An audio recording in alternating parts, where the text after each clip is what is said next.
Get ready to hear about Americans' $1.58 trillion of student loans again.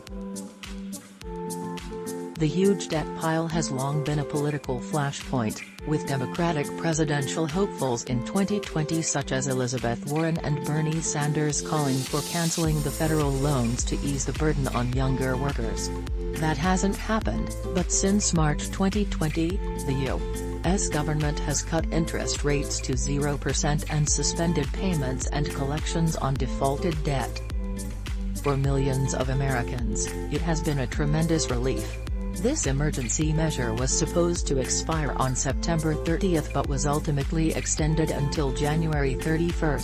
Some Democrats, well aware of the political ramifications, are again calling to keep the freeze in place for longer, with Senate Majority Leader Chuck Schumer bemoaning that horrendous interest will pile up at a time when too many are still not financially prepared to shoulder a giant monthly bill. But with the U.S. economy in the midst of an outright boom, the arguments for at least one more extension are losing momentum. As unpopular as it may be, expect student loan payments to resume soon.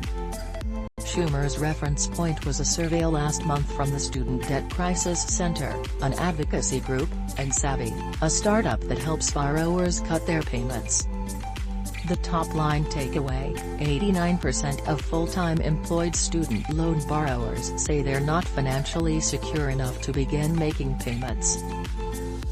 That sounds ominous, but it looks subject to selection bias. The survey was based on 703 responses from a group of about 2 million Student Debt Crisis Center followers.